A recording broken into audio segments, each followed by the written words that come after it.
That is project planning. क्या scope है, output, scope के अंदर आउटपुट, ठीक हो गया। सेकंड, ड्यूरेशन क्या है उसका, duration of starting and completing the project, कब शुरू होगा कब टर्मिनेट होगा प्रोजेक्ट, कंप्लीट। Number 3, budget. ये भी इतना इजी नहीं है। बाजों का जो प्रोजेक्ट है वो डे नाइट के प्रोजेक्ट है। एक प्रोजेक्ट 1 साल का था, 1 साल का था। अच्छा, अब प्रोजेक्ट के ऊपर जब आप काम करते हैं तो एक चीज को समझते हैं, एक है कैलेंडर और एक है ऑपरेशनल। ऑपरेशन कैलेंडर मंथ अभी बता रहा, ऑपरेशनल मंथ। प्रोजेक्ट में इस्तेमाल करते हैं मैंडे, प्रोजेक्ट मैनेजमेंट की इस्तेलाह है मैंडे। मैन एक आदमी, मैन सिंगुलर है, डे भी सिंगुलर है, एक आदमी एक दिन। अच्छा, मैंने कहा जी अब कैलेंडर मंथ, आप इसको समझ लें। कैलेंडर मंथ महीना ले लो, 30 दिन का महीना ले लो, 31 को छोड़ो, 30 दिन का महीना कैलेंडर मंथ। अब कैलेंडर मंथ है जनाब 30 डेज का। मैंने प्रोजेक्ट को देखा, मैंने कहा ये प्रोजेक्ट आपका 4 दिन का है, 4 डेज का। जैसे उसने सुना, उसने जूता उठा के मेरे मुंह पे मार दिया कि ये आदमी कुछ भी हो सकता है, प्रोजेक्ट मैनेजमेंट का आदमी नहीं हो सकता। तय बात, बिल्कुल प्रोजेक्ट मैनेजमेंट का आदमी कैसे है ही नहीं, और ये हाजी सनाउल्लाह हो सकता है। क्योंकि क्या गलती की मैंने, क्योंकि मैंने कैलेंडर मंथ की इस्तेलाह प्रोजेक्ट मैनेजमेंट में इस्तेमाल की। गलती कहाँ करी? मैंने कहा जनाब ये प्रोजेक्ट देख लिया आपका, गैप एनालिसिस कर दिया, ठीक हो गया। ये प्रोजेक्ट आपका 4 विजिट का है, 4 विजिट, उससे कहा ओके। और ये प्रोजेक्ट है आपका 4 मैन डेज का, 4 मैन डेज का, 1 महीने में खत्म कर देंगे। अब जो मैं बोल रहा हूँ उसको देखो क्या बात कर रहा हूँ मैं, उल्टी बात कर रहा हूँ। 4 मैन डेज का प्रोजेक्ट है, 1 महीने में खत्म कर देंगे। आप पागल है, मैं पागल हूँ। 4 मैन डे का प्रोजेक्ट है, 1 महीने में खत्म कर देंगे आप कह रहे हैं। अब 4 मैन डे ये प्रोजेक्ट मैनेजमेंट की टर्म है। प्रोजेक्ट में हम कैलेंडर मंथ पे काम नहीं करते, ऑपरेशनल मंथ के ऊपर काम करते हैं। मैंडे का मतलब क्या है? 1 मैन डे। 1 मैन डे का मतलब है एक आदमी एक प्रोजेक्ट पर 1 दिन। अच्छा, अब अगर 30 दिन का प्रोजेक्ट है, 30 दिन का प्रोजेक्ट, और मैं उसको 5 ऑपरेशनल डेज में मुकम्मल कर देता हूं, इसका मतलब क्या है कि वो हर प्रोजेक्ट एक विजिट कितने डेज का होगा? 6 मैन डेज। कैलेंडर में 30 दिन गुजरेंगे और ऑपरेशन मंथ के अंदर 1 महीना गुजर जाएगा 6 दिन के अंदर। तो प्रोजेक्ट की कॉस्टिंग कैलेंडर मंथ से नहीं होती, मैन डेज से होती। आप कितने लोग उस प्रोजेक्ट पे उस दिन लगा रहे हो, तो यहाँ पे हम वर्ड इस्तेमाल करते हैं विजिट का। विजिट का, विजिट कितने होंगे? 4 विजिट। और कितने डे काम करेंगे आप? 4 मैन डेज का प्रोजेक्ट है, 6 मैन डेज का प्रोजेक्ट है। इसका मतलब है कि एक दिन में कितने लोग लगा रहे हैं आप? 6। अब 4 विजिट का मतलब है कैलेंडर पे गुजरे 4 दिन और प्रोजेक्ट पे गुजर गए 24 दिन। अब चार्जिंग तो 24 दिन के हिसाब से होगी, मैं 4 के हिसाब से करूंगा, कंपनी रोड पे आ जाएगी। समझे? कभी भी नहीं होगा। कैलेंडर मंथ अलग है, वो अलग होते हैं। जनाब 1 महीने में 6 दिन में काम मुकम्मल करके देंगे, हो जाएगा 6 दिन के अंदर, हो जाएगा। अब इन्वॉइसिंग कैसे होगी? अब कैलेंडर पे 6 दिन के अंदर पूरा महीना गुजर जाएगा हमारा। थोड़ा समझे? फिर समझा उन लोगों की कैलेंडर मंथ 1 2 3 4, ठीक हो गया। उसने कहा जनाब 4 5 6 6 दिन। मैंने कहा जनाब ये 6 दिन का प्रोजेक्ट है, 6 दिन क्या मिलेंगे आपसे? 1 लाख। उसने 1 लाख रुपए डन हो गए, कोई निगोशिएशन नहीं कराऊंगा, 1 लाख। मगर 6 दिन में नहीं चाहिए, 6 डेज में नहीं चाहिए मुझे। ये प्रोजेक्ट 1 दिन में मुकम्मल चाहिए। दिन आपका, अब क्या वर्ड इस्तेमाल किया?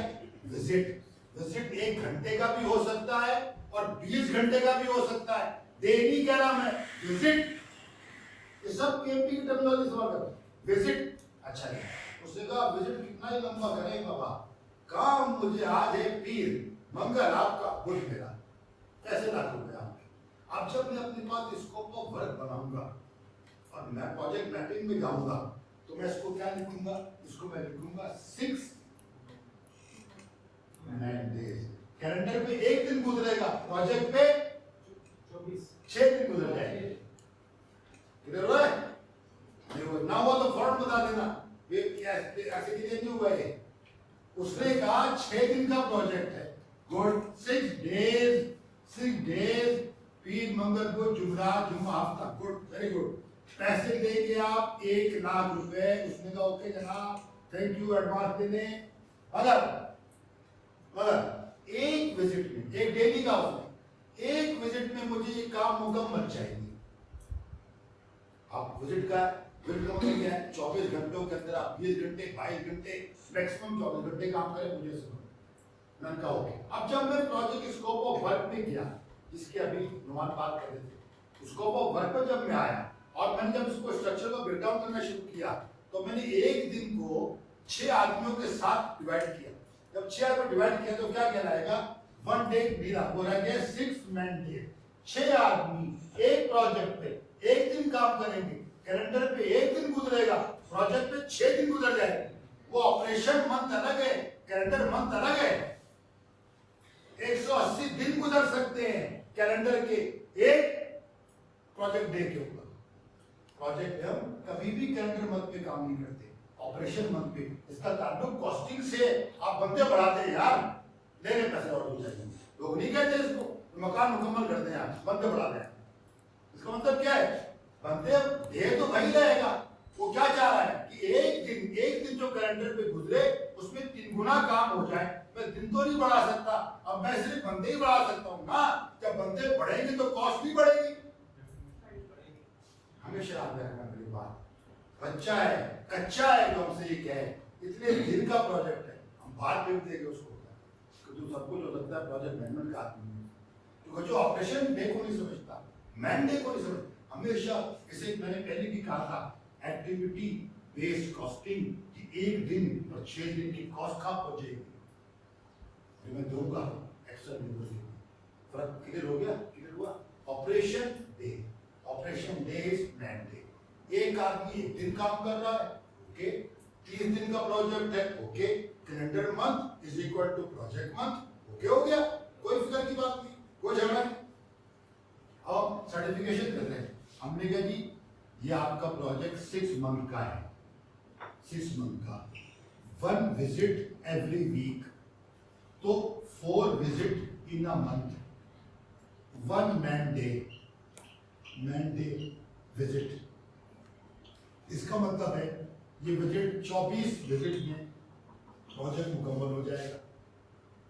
उसने कहा आपकी बात बिल्कुल ठीक है, 6 महीने का प्रोजेक्ट है, हर हफ्ते 1 विजिट करेंगे आप, 1 महीने में 4 विजिट करेंगे, 24 विजिट करेंगे 6 महीने, सब कुछ है। कितने पैसे लेंगे इसका? 2.5 मिलियन। उसने वेल ये ना 2.5 मिलियन, मुझे 24 विजिट 1 महीने में चाहिए। अब वो 1 महीना कैलेंडर मत नहीं है, वो क्या कराएगा, ऑपरेशन। अब मैं क्या करूंगा, मैं बंदे बढ़ा, मैं दिन तो नहीं खींच के लंबा कर सकता ना कि आज मंडे 48 घंटे का है और ट्यूसडे 72 घंटे का है। अब आखिर इस एक दिन को 3 बनाने के लिए मैं क्या करूंगा, मैं अल्टीमेटली मैन पावर बढ़ा दूंगा। अब वो कैलेंडर मंथ नहीं रह जाएगा, वो मैन डे बन जाएगा। कॉस्टिंग के अंदर सबसे इंपॉर्टेंट चीज है, सबसे ज्यादा गलती ना होती हुई देखी, बंदे बढ़ा दिए, एंड में देखा तो जेब से कॉस्ट जारी थी, तो पागल पहले कॉस्टिंग मैन डे की पूरी कर दी। हमेशा जब क्लाइंट आपको इंसिस्ट करता है आप बंदे बढ़ा देते, जैसे ही आप बंदे बढ़ा रहे उस डे की कॉस्ट बढ़ रही है ना यार। तो वो कैलेंडर मंथ नहीं है, 1 man 1 day is equal to 1 day.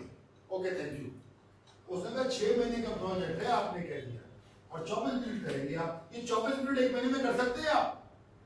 हाँ जी कर सकते हैं। उसने कहा ओके, हर 4 विजिट के बाद इनवॉइस रेज कर दूंगा मैं, क्योंकि हर महीने की इनवॉइस है, तो कैलेंडर पे 4 दिन गुजरेंगे, प्रोजेक्ट पे 1 महीना गुजर जाएगा ना।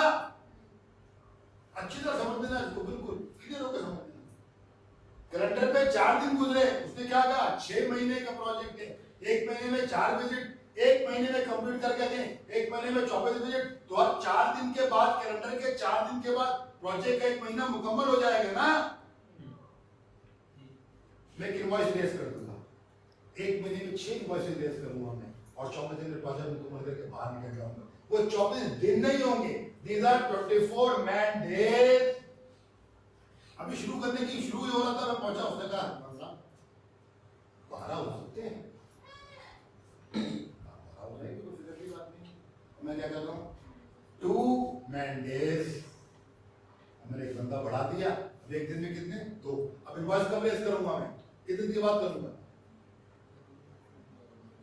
2 दिन के बाद।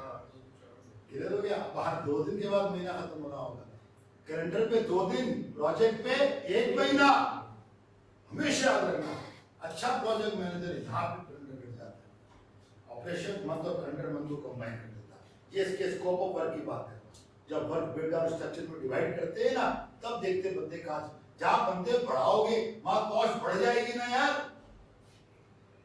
कॉस्टिंग करने के लिए इसको बिल्कुल निकाल देंगे, और हमेशा मैंडे को याद रखें। 2 बंदे आपके जा रहे हैं आज 1 दिन नहीं है, आज 2 दिन है, 2 मैंडे है, कैलेंडर पे 1 दिन है, आपकी कॉस्टिंग में 2 है, क्योंकि 1 दिन में 2 बंदे भेज रहे हैं, इन दोनों बंदों को कंपनी तनख्वाह देती है ना यार। आज का पूरा दिन में क्लाइंट के पास काम कर रहे हैं तो 2 मैंडे हो गए ना यार। अब आप 1 कैलेंडर मंथ काउंट करते हो, 1 मिनट, 1 कैलेंडर मंथ अगर काउंट कर रहे हो तो आप फंस जाओगे ना इसके अंदर। अच्छा, हम वर्किंग आवर लेते हैं, तो हम देते हैं ना प्रोजेक्ट, अगर एक क्लाइंट शटडाउन देता है, हमें उस वक्त शटडाउन देता है जब बना उसके ऑपरेशन आवर्स नहीं है, क्योंकि हम कहना कि मेरी फैक्ट्री नहीं बंद होनी चाहिए, मैं फैक्ट्री उस वक्त बंद दूंगा जब मेरी मतलब कोई पब्लिक हॉलीडेज आ जाए, उनको भी कैसे पढ़े, क्योंकि हम तो वर्किंग डेज लिख के देते हैं, मतलब 30 मैन डे वर्किंग डेज, मतलब हम वर्किंग डेज लेके आते हैं, एक दिन में 8 घंटे काम करेंगे, और हम फिर आप मैन पावर की कॉस्टिंग नहीं कर रहे हैं। हमारे कितने बंदे भी लगेंगे, हम 30 दिन काम करेंगे 8 घंटा, इसमें कितने बंदे लगेंगे उसकी कॉस्ट कहाँ है? नहीं, उसके मैंडेज हम डिसाइड कर लेते हैं, कितने मैंडेज का प्रोजेक्ट आपने कहा नहीं मैन पावर यूज करके टाइम को मिनिमाइज कर सकते हैं। नहीं दानिया तो केस ये शेयर करना ही वाला स्पेशल केस है, स्पेशल केस है, special case in this sense. देखो एक मिनट, ये डिस्कशन है, सवाल है और सवाल निकलने चाहिए। पहले नॉर्मल बात, स्पेशल केस तो स्पेशल है, वो तो लूटो दौड़ो मारो भागो प्रोग्राम, उसको छोड़। नॉर्मल प्लान करने के लिए क्या, नॉर्मल प्लान 30 दिन का प्रोजेक्ट है, अभी 30 मैन डे का है या नहीं? नहीं, कैलेंडर मंथ है। अब पहले बताओ कितने मैन डे का है, ये आज तक निकाला नहीं मेरे बच्चे, अभी बता देता हूँ। सर देखें मेरे नहीं, मैं देखने के लिए दुनिया देखने के लिए आया, दुनिया में क्यों आया, देखने के लिए देखो ये कॉस्टिंग नहीं करें ना, अब करेंगे ना यार, इसीलिए तो हम यहाँ बैठे हैं, हम क्यों आए? तो कंपनी घाटे में मुनाफे में ले जा रही, बंद नहीं हो रही, बर्बाद नहीं, मगर इसको मजीद बेहतर करने के लिए हम लोग यहाँ बैठ के सोचे गुफ्तगू कर रहे हैं। अब क्या कॉस्टिंग करनी है, मैंडे पे करनी है। अब जब तुम 30 दिन तक निकालोगे तो 120 दिन पे जा रहा होगा प्रोजेक्ट, अब निकालो ना कॉस्ट उसकी कहाँ जा रही है, अब निकालो एबीसी। और ये उस कॉस्टिंग के लिए किसी फाइनेंस की डिग्री की कोई जरूरत नहीं है, you can do it by yourself. हमेशा ये तो मैं कह रहा हूँ, तब देखना है कि प्रोजेक्ट से कहते हैं प्रोजेक्ट ऑप्टिमाइजेशन, ऑप्टिमाइजेशन कितना दरकार है, ना मिनिमम ना मैक्सिमम, पे कितना ऑप्टिमाइज करते हैं, जितना रिक्वायर्ड है उतना चाहिए। Okay thank you. तो मिनिमम क्या करेंगे, मैक्सिमम क्या करेंगे, छोड़ो ना यार, कितना करेंगे, ऑप्टिमाइज करते हैं इसको। ये प्रोजेक्ट ऑप्टिमाइजेशन, जब इस पे कॉस्ट करके निकालोगे ना तो अच्छे प्रोजेक्ट तुमको घाटे में जाते हुए नजर आएंगे। तो एवरेज पे हम देख रहे हैं, मुनाफा हो रहा है, एक प्रोजेक्ट का निकाल के दिखाओ, अभी तो मुझे कसम से निकाल ना निकले, मेरा खून ना डाल, मगर देखे बात कर रहा हूँ, मेरा यकीन करो। अब जब इस 30 दिन को डिवाइड करोगे मैंडेज के ऊपर तो ये 120 दिन बन जाएंगे कैलेंडर के। ये इसी तरह फंसे हुए हैं, आप नहीं फंसोगे, एक्टिविटी नहीं ना, उन्होंने स्पेशल केस ये करो बताया कि जब लेट्स सपोज ईद की छुट्टियां आ गया, कहता ईद की छुट्टियों में मैं शटडाउन था मेरा 92 आवर्स का ओवरऑल प्रोजेक्ट का, उसने कहा तो मैं तुम्हें सिर्फ 32 घंटे दूंगा, वो भी ईद तक। 45 हो गया हैं 45 45 ये जो कह रहा है 36 आवर्स का दे रहा है 45 जा रहा है कैसे आया अच्छा, कैसे वो करेगा अभी बात करने की बात। कंसेप्टिव अब देखिए ना, लेट्स सपोज हम कहते हैं 45, 92 से मैं ड्रॉप हूँ 45 के ऊपर और 4 टीमें लेके जा रहा हूँ। ये शटडाउन टाइम है ये शटडाउन टाइम है हमारे पास। इसी में मेरे पहले लगने थे लेट्स सपोज 92 मीटर था, मैंने जब एक 92 आवर्स पे लगाना है वर्किंग डे और अब मैं 45 पे सेम पे जा रहा हूँ। अब मेरी 6 से 8 टीमें लगनी है इसके ऊपर। अब मेरे मैंने तो अब मेरे तो आपके कैलेंडर के हिसाब से मेरी कॉस्टिंग तो बहुत ऊपर है। ये तो ब्रांड को लॉस में चलेगा जेन्युइन कॉस्टिंग वही है जो आप मैंडेज के हिसाब से कर रहे हैं। ये जो लोग टीम बढ़ा के जा रहे हैं, एक दिन कंपनी की तरफ से काम कर रहे हैं, इनको कंपनी तनख्वाह देती है ना यार। आग बंद करने की बिजली चली जाएगी क्या? अगर चली जाएगी तो ठीक है, और मैं जो बात कर रहा हूँ आप डिनाई कर दो उसको, मैं मान देता हूँ। भाई जो डबल टीम जा रही है, एक दिन जा रही है, इसकी कॉस्ट कौन दे रहा है? कंपनी दे रही है। कहाँ से निकाल लेगी? कहाँ से निकालेगी? तो करो ना इस तरह के कॉस्टिंग। आज कितने दिन का दिन पड़ा मुझे, अभी पता नहीं और तो जाएगा। निकली नहीं है ना, प्रोजेक्ट तो है वो गया। ये तो आपने नेगोशिएशन के वक्त तय नहीं किया। ये जो छुट्टी वाला हाँ, जी जी वो जज्बात में खड़े हो गए। जज्बात बड़ी खतरनाक बात है। अच्छा अच्छा बात ही आज इस बात की यहाँ पे जब ये छुट्टी वाले दिन हॉलिडे वाले दिन काम करेंगे तो मैंडे हमारा मतलब है 2 हो जाएगा। 2 भी नहीं 4 पे हो जाएगा। नहीं वो एक स्पेशल केस है अभी स्पेशल को निकाल दो यार। अभी हम कॉन्सेप्ट वो एक स्पेशल केस है ना वो ठीक है, वो टाइम हो उसकी बात नहीं करेंगे। अभी आप तो बात है। हेलो जो अपनी गुफ्तगू पे आ गया। अच्छा अब हम जो प्रोजेक्ट करने जा रहे हैं इसमें हमने डिसाइड किया है कि हम 11 बंदे जाएंगे तो उसको हम 4 टीमों में डिवाइड कर लेंगे, सेग्रीगेशन कर लेंगे 4 टीमों में। अब ये 11 मैंडेज के ऊपर काम 11 घंटे अब 11 बंदे जा रहे हैं और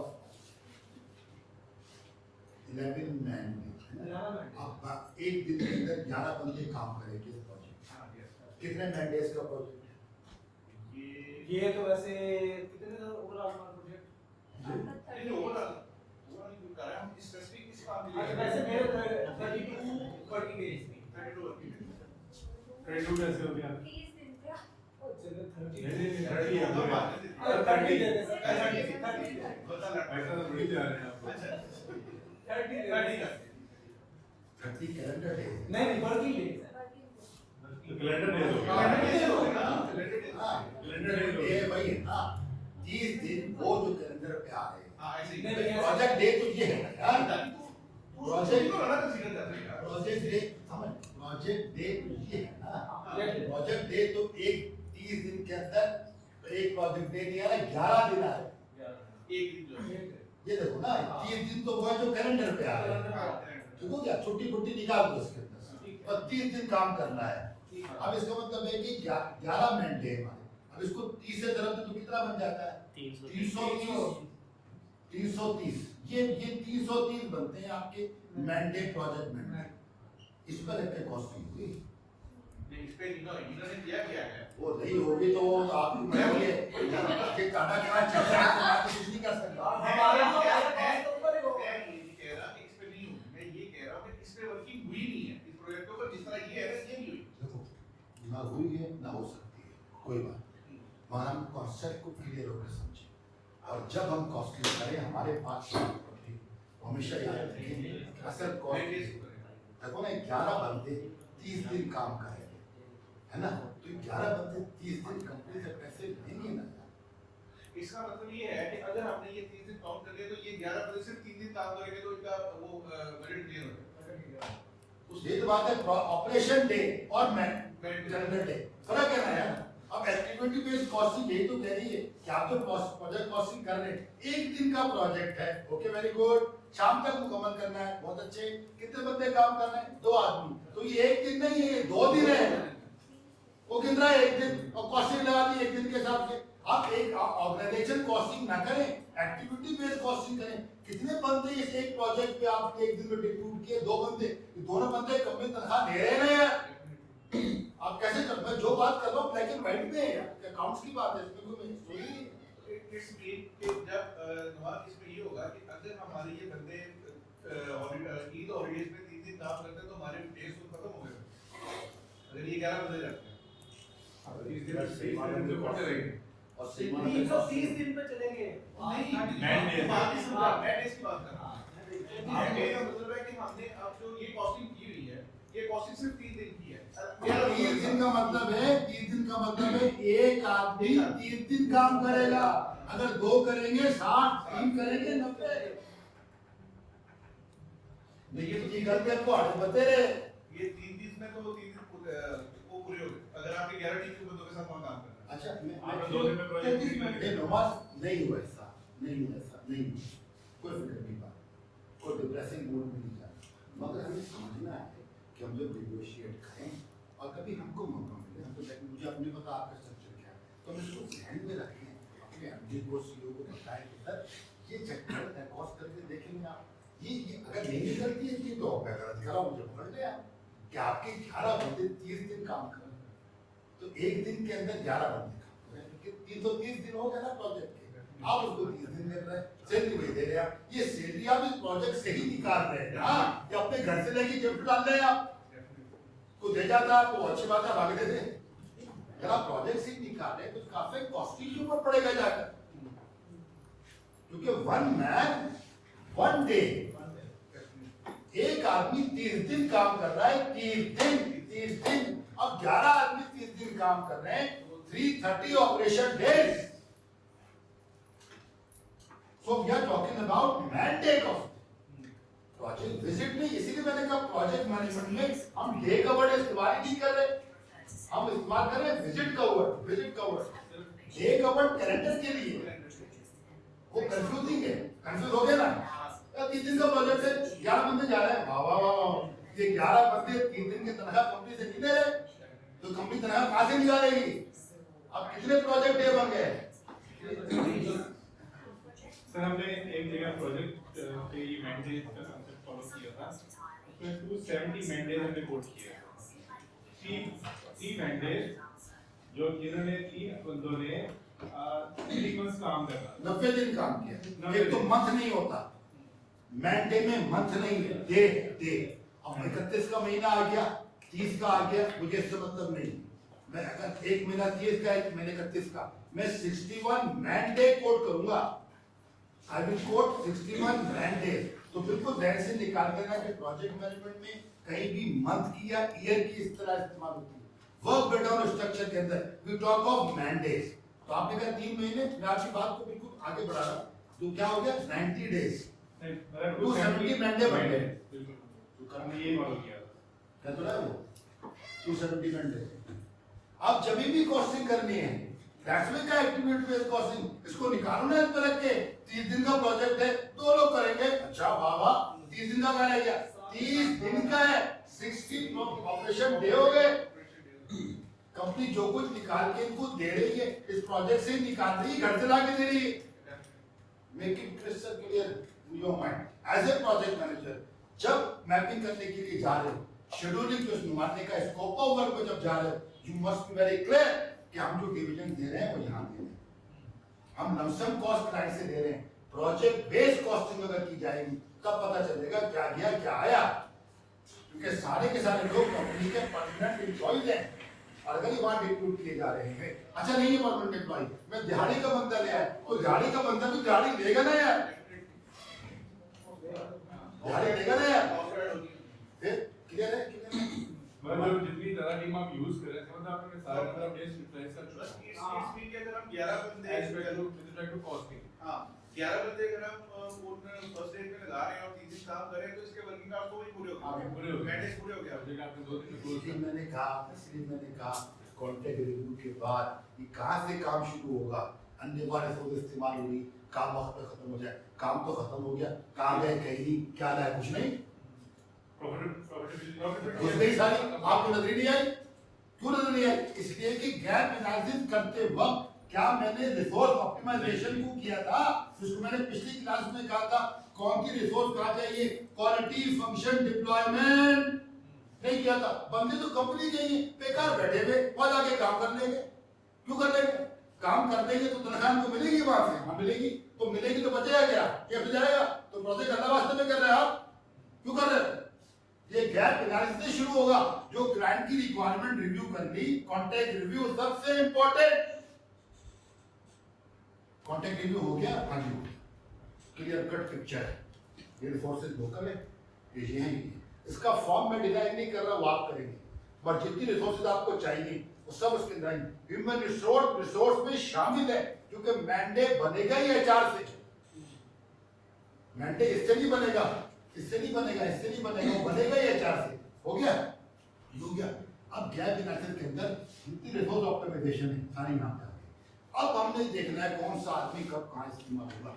क्लाइंट, अच्छा ट्रबल, देखो ट्रबल शूटिंग शामिल नहीं है इसकी, हड़ताल हो गई, आग लग गई, बंद हो गया, उसकी बात नहीं करें। मैंने इसलिए जब तुम लोगों ने कहा स्पेसिफिक, मैंने कहा स्पेसिफिक छोड़ दो, अभी नॉर्मल कॉन्सेप्ट को समझ लो, ठीक है? अब नॉर्मल कॉन्सेप्ट के अंदर जब प्लानिंग करने के लिए जा रहे हैं, अब मैंने देखना है कि मैं कम ज्यादा कहां कर सकता हूं।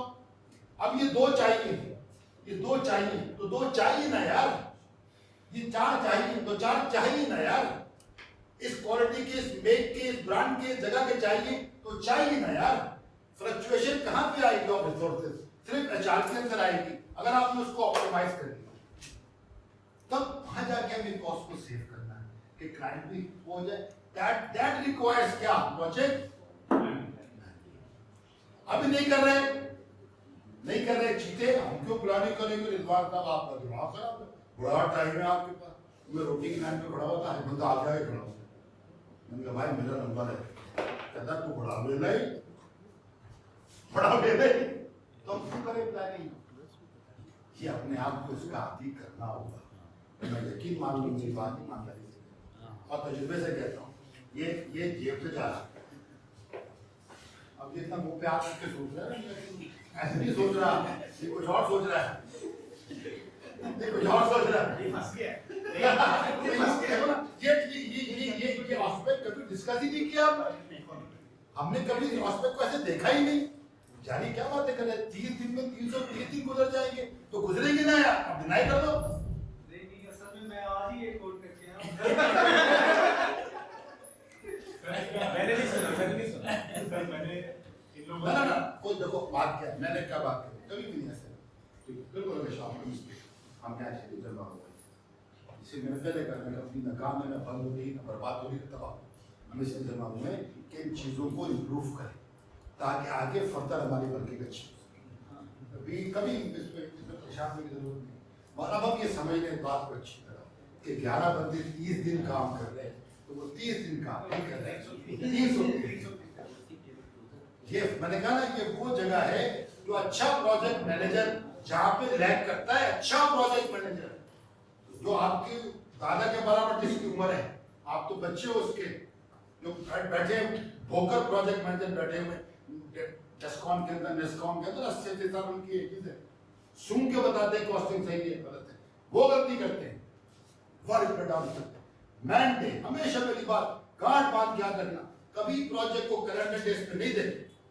जितने बंदे तुम भेज रहे हो, एक दिन में 3 बंदे भेज रहे हो, ये एक दिन नहीं है, 3 दिन है।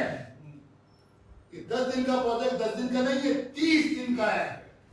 30 दिन की कॉस्टिंग निकालो, तब पता लगेगा तुम्हें क्या कोटेशन कोड करनी है। ये जो सब मिलके आ रहा थाली में गिर रहा तो पता नहीं चल रहा। अगर मैं पर project costing, activity based costing में रख करूं, तब निकलेगा कौन सा फायदे में, कौन सा नुकसान में। मैं डराने के लिए नहीं कह रहा या डिमोटिवेट करने के लिए नहीं कह रहा, मैं गाइड करने के लिए कह रहा हूं। तब पता चलेगा कि यार कॉस्टिंग का बेसिक स्ट्रक्चर क्या है, और इसके अंदर कसर खुदाई खा कहता हूं, किसी फाइनेंस का आदमी होने की कोई जरूरत नहीं। तुम अपनी सैलरी 1 सेकंड की भी नहीं निकाल सकती, अभी निकाल सकती 26 दिन डिवाइड बाय इतना 100, 1 सेकंड की सैलरी भी हम लोग अभी नहीं निकाल सकते, अभी निकाल सकते हैं। इसमें कौन सा फ्रांस बीकॉम करने की जरूरत है या एमकॉम करने की जरूरत है, क्या चाहिए इसके लिए? मगर हमने इस तरह परसीव नहीं किया, हमको इस तरह परसीव करना है ताकि अच्छा, अगर इसको परसीव करके कॉस्ट देंगे तो क्लाइंट जूते मार के बिल्कुल नहीं, ऐसा नहीं। हमें इसको ऑप्टिमाइज करना है, आहिस्ता आहिस्ता बढ़ाना है। हमारे जहन में रहे कि यार हम गुड निगोशिएट करें, हम वेल निगोशिएट करें। अभी हम इसी पे खुश हो रहे हैं। और 30 दिन बाद दिखा दो ना इसको, अभी दिखा दो, अभी पता चल जाएगा। कहाँ चिट्टाई बोला मैं हाजी साहब कितना शर्त ला दी माँ कहाँ चिट्टाई हाजी को तो काढ़ा में मना का तब जो पैसे मना का तब ना वाला जो पैसे कोर्ट ये है 11 से मल्टीप्लाई वन हो गया। अब इस पे अब जब नेक्स्ट टाइम हम करें तो इसको हम अच्छी तरह देखें। ठीक है। अब क्या है, अब क्या है, इसको कहते हैं मैंडे वेरिएशन। मैंडे वेरिएशन बिल्कुल बात ठीक है। आपने एक भेज दिया, सीनियर टेक्नीशियन भेज दिया और 5 मजदूर भेज दिए, नंबर 1। आपने एक सीनियर मैनेजर भेजा और 5 जूनियर मैनेजर भेज दिए, नंबर 2। इन दोनों मैंडे की कॉस्ट में वेरिएशन आती है। जो 5 मजदूर दिहाड़ी 700 रुपये दिहाड़ी और ये 5 जूनियर मैनेजर उस मैंडे में इस मैंडे में फर्क। ये सेकंड स्टेज के ऊपर की बात है कि वो कौन लोग हैं जो इस मैंडे के अंदर जा रहे हैं। तो हर एक का बराबर मैंडे नहीं बनेगा, मैंडे वेरिएट करेगा और डिपेंड करेगा मैं किस टीम को भेज रहा हूँ उस पर। मगर ये बात तय है, एक बात तो तय है, एक आदमी बढ़ गया तो मैंडे कैलेंडर डे नहीं रहेगा। ये बात तो तय होगी ना यार, इसमें तो कोई शुमा नहीं रहा, बिल्कुल क्लियर हो गया। बस ये ध्यान रखना है कि कितने मैंडे, जो प्रोजेक्ट साइड हो जाए, जो प्रोजेक्ट मिल जाए उसको इमीडिएटली मैंडे पे डिवाइड करना है। अब मैंडे कितना हैवी और कितना लाइट होगा, heavy light in terms of finance, इस पे कौन बंदे जा रहे हैं। अगर एक मैनेजर 6 मजदूर जा रहे हैं तो मैंडे इतना हैवी नहीं है। अगर एक मैनेजर के साथ 6 सीनियर टेक्नीशियन जा रहे हैं तो मैंडे बहुत हैवी है। ये मैंडे वेरिएशन मैंडे डिवाइड डिसाइड करने के बाद आती है, सेकंड स्टेज पे आती है। पहली स्टेज में मैं तय कर लूं कि कितने उसका होगा। अच्छा मैंडे भी एक नहीं रहेगा, मिसाल के तौर पर एक दिन 11 आदमी जा रहे हैं, एक दिन 9 जा रहे हैं, ये फर्क भी आएगा। मगर एक भी आदमी बढ़ गया अगर तो हो गए, अब वो कैलेंडर डे तो नहीं रहा है यार, और मंडे तो हो गया ना वो। अब वो 2 दिन गुजर गए कैलेंडर पे, प्रोजेक्ट भी गुजरा 1 दिन। अब कॉस्टिंग 2 दिन के हिसाब से होगी, 1 दिन के हिसाब से नहीं हो सकती। अब साबित कर दे क्लियर है, हाँ क्लियर है। तुम तो पहले भी कह रहे हो कर रहे थे, ऐसे भी दिया भी था 30-90 दिन का प्रोजेक्ट, तो 3 मंडेज तो 270 मंडेज बन गया और मंथ ईयर कुछ नहीं है। 10 साल का प्रोजेक्ट है, आप फिजिबिलिटी में देखो उसको डेज पे डिवाइड करा, 28 का महीना, 31 का महीना, 30 का महीना, कोई महीना नहीं, डे। हर डे काम होना है, हर डे पैसे मिलना है। Every activity is related to a financial cushion. That financial cushion doesn't know month and year. ये लीप ईयर है, फरवरी 29 दिन का होगा, जनवरी में जाए इतने दिन में कौन वो फौरन 10 साल के प्रोजेक्ट को इमीडिएटली डिवाइड कर देते हैं, कट शॉर्ट करके डेज के अंदर। अब वर्क ब्रेकडाउन स्ट्रक्चर डब्ल्यूपीएस के अंदर डेज के हिसाब से कॉस्टिंग होती है, इसलिए कि प्रोजेक्ट मैनेजमेंट का मैन डे, मैन हफ्ता, मैन ईयर, मैन मंथ कहीं नहीं है, कहीं नहीं है। आखिरी इसे कहते हैं एटॉमिक डिस्ट्रीब्यूशन। डे के बाद मजीद डिस्ट्रीब्यूट नहीं हो सकता, हम डे को डिस्ट्रीब्यूट नहीं करते क्योंकि डे डिस्ट्रीब्यूशन की आखिरी इकाई है। दिन, दिन से हफ्ता, हफ्ते से महीना, महीने साल, साल से सदी, सदी से ये आगे बढ़ा। डे आखिरी इकाई, इसलिए प्रोजेक्ट मैनेजमेंट में मैन डे लिया, मैन आवर नहीं लिया। मैन आवर को मैन डे में लेते हैं जो बजट में आ जाता है। ये पॉइंट मेरे साथ में क्लियर हो गया था। और नेक्स्ट टाइम हम करेंगे तो इस चीज को हम 12 कंसीडरेशन में रखेंगे ताकि हमें पता चल जाए किधर क्या बजट पे प्लानिंग प्लानिंग में अब प्लानिंग तो 4 घंटे पहले थे, खत्म होगी बजट खत्म हो गया ना। बजट ऑर्गेनाइजिंग प्लानिंग के तीनों काम कर और बजट, हाँ बजटिंग के थामे तो मैंने ये मैंडे और कैलेंडर मंथ का बताया और हमेशा मेरी बात कहीं भी चली और अच्छे काम करने वाले इसकी कैलकुलेशन में गलती करते हैं। अभी इसकी इंटरनल कैलकुलेशन अलग है, इसको मैंडे वेरिएशन, मैंडे डिवीजन और मैंडे डिवीजन कहते हैं। 3 है इसकी, मैंडे डेविएशन, वेरिएशन, डिवीजन। वो मैंने नहीं कराई होगी, अभी इतने भी काफी है, कभी और बोलेंगे तो इंशाल्लाह। तो मैंडे कौन सा है? डेविएशन, डिवीजन और वेरिएशन। अब सवालों में नहीं पूछते ना, बच्चे भी सवाल बता दूंगा होशियार। और आप कैसे उधर से फिर बदलिए आप। अच्छा इधर हो गया। अभी किसमें स्कोप ऑफ वर्क पे नहीं आए हम स्कोप के अंदर है अभी। स्कोप के अंदर अभी ये इसके बाद हम घुसेंगे स्कोप, जो बात कर रहा था स्कोप ऑफ वर्क के अंदर। जब मैंडेट तय हो गया अब मैं बताऊंगा कौन आदमी क्या काम करेगा। अब आएगा सीपीएम लगाना है, critical path method, WPS work pattern structure लगाना है, गैंट चार्ट लगाना है, क्या लगाना है। अब कोई एक अप्रोच तय करना होगी जिसके तहत हम रिसोर्स मोबिलाइजेशन करेंगे। वो अप्रोच तय होगी मैपिंग के अंदर, मैप करेंगे प्रोजेक्ट को। ये प्रोजेक्ट किस अप्रोच से होगा? गैंट चार्ट इस्तेमाल करते हैं मेजॉरिटी जब साइमल्टेनियस एक्टिविटीज चल रही होती और स्टार्ट और फिनिश देना होता है आपको, तो किसी भी अप्रोच को आप अडॉप्ट कर सकते हैं।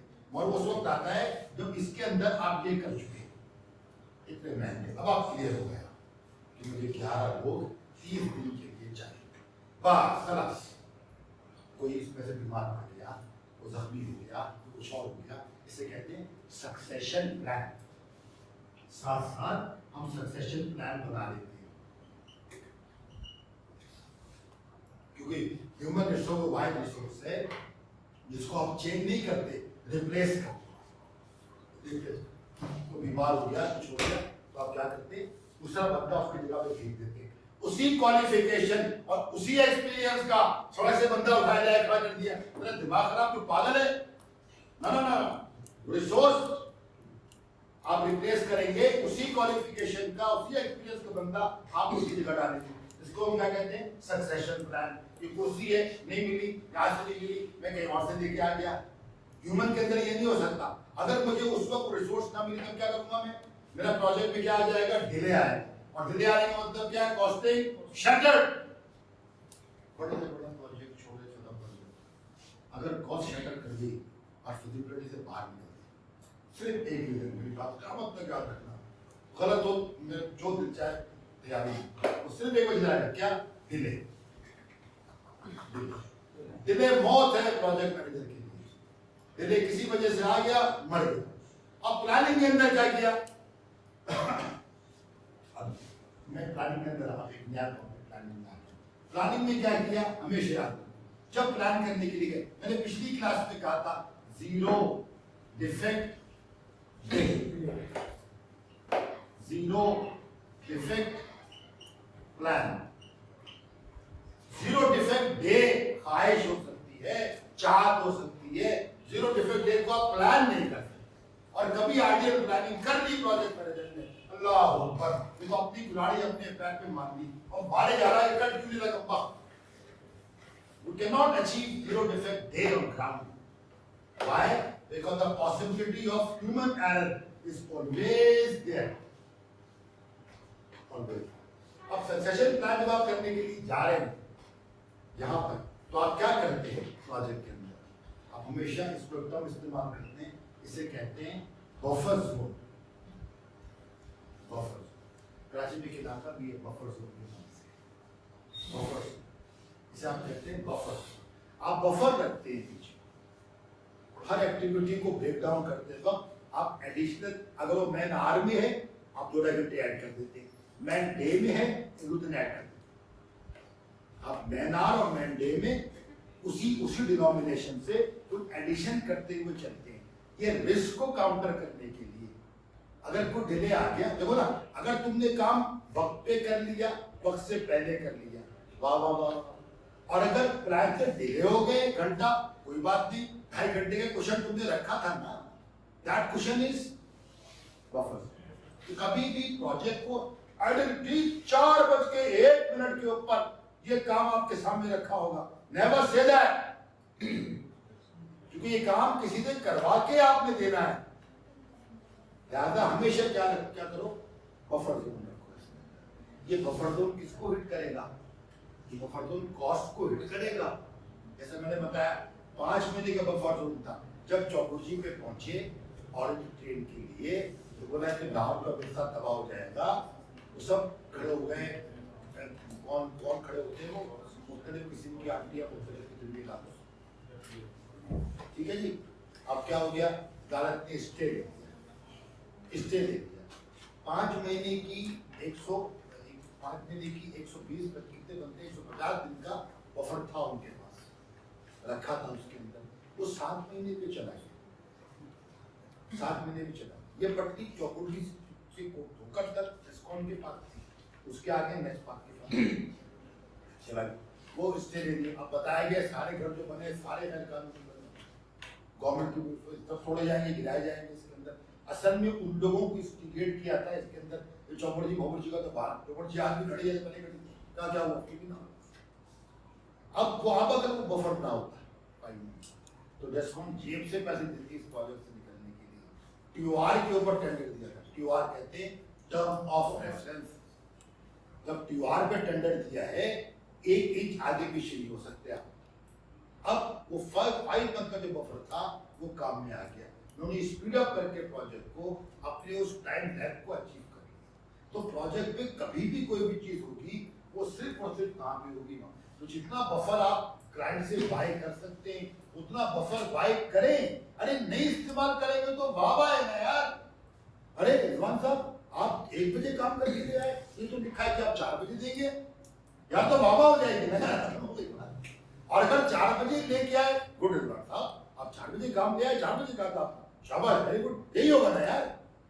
Always try to buy buffers to delay. अगर आपने बफर जोन बाय कर लिया तो डिले कॉस्ट नहीं करेगा, और अगर नहीं किया तो वही कहानी मैंडेट, फिर मैंडेट अब कॉस्ट करेगा। इसलिए ऑलवेज जब आप प्लानिंग करें इसके अंदर सक्सेशन प्लान बनाएं रिसोर्स रिप्लेसमेंट के लिए। सक्सेशन प्लान एचआर की टर्म है, एचआर की टर्म है, इसको हम इस्तेमाल करते हैं ये समझाने के लिए कि जिस कंपनी का समझ लो पहले कि मैं एचआर वाले बैठे के गलत इस्तेमाल कर रहा हूँ। सक्सेशन प्लान का मतलब है अच्छी कंपनी का सक्सेशन प्लान, वो कंपनी कभी भी पैनिक हायरिंग में नहीं जाती। पैनिक हायरिंग का मतलब क्या होता है, 1 2 3 4 5, अगर ये 2 नंबर आदमी रिटायर हो गया तो ये 3 वाला इसको टेक ओवर कर लेगा, ये इसको टेक ओवर कर लेगा, इसको टेक ओवर कर लेगा। अब आदमी नंबर 2 से जाएगा और हायरिंग नंबर 6 पे होगी, इसे कहते हैं सक्सेशन प्लान।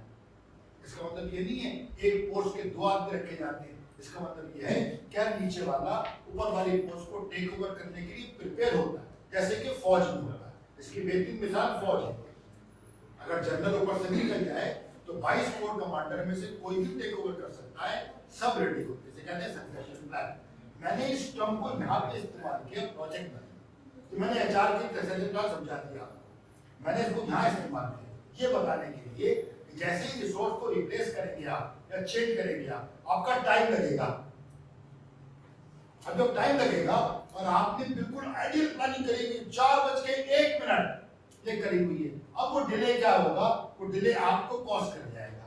क्योंकि प्रोजेक्ट टर्नकी है, टर्नकी का मतलब ये है कि 1 दिन के पैसे नहीं है आपने, 1 दिन में जाएगा 10 दिन में, पैसे यही है।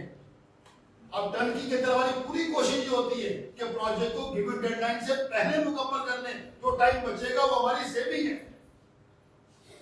इसीलिए टर्नकी प्रोजेक्ट के लिए जाते हैं, ये भी पीएमपी की टर्म है टर्नकी प्रोजेक्ट। हमारी पूरी कोशिश क्या होती है, प्रोजेक्ट से कहते हैं project efficiency, efficiency speed acceleration, हम एक्सीलरेट कर देते हैं प्रोजेक्ट को। तो इसलिए मैंने कहा जब प्लान करने के लिए जा रहे हैं तो हमेशा प्लानिंग के अंदर एक बफर हो और प्लान करें, जब एक्टिविटीज को ब्रेक डाउन करें तो प्लान करें। आप नहीं किसी और ने करना, किसी वजह से कोई बीमार हो गया, एब्सेंट हो गया, जख्मी हो गया, कुछ भी हो गया, तो क्या आपके पास सक्सेशन है कि नहीं? ये प्लान ए प्लान बी नहीं है, इसे मैनेजमेंट में कहते हैं कंटिंजेंसी। कंटिंजेंसी, क्या कंटिंजेंसी अवेलेबल है आपके पास कि नहीं है? नहीं वो तो नहीं था, कल ही आएंगे। बात भी आप अभी 12 बजे आप कह रहे हैं कल आएंगे, आज का पूरा दिन गायब हो गया। क्यों गायब हो गया? कि आपके पास कंटिंजेंसी प्लान नहीं। कंटिंजेंसी अगर आपने कहा प्लान बी, इसका मतलब ये है कि अल्टरनेट प्लान लाने का मतलब ये है कि प्लान ए फेल हो गया, फेल हो गया, अब क्या ले आए? Plan B. कंटिंजेंसी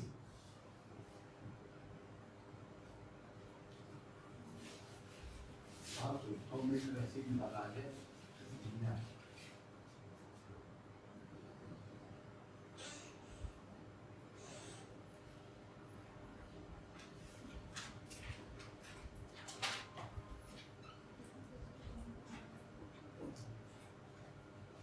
अच्छा जी, ये चौराहे से जा रहे हैं, यहाँ से घूम के इधर आएंगे, ये हमारा घर है।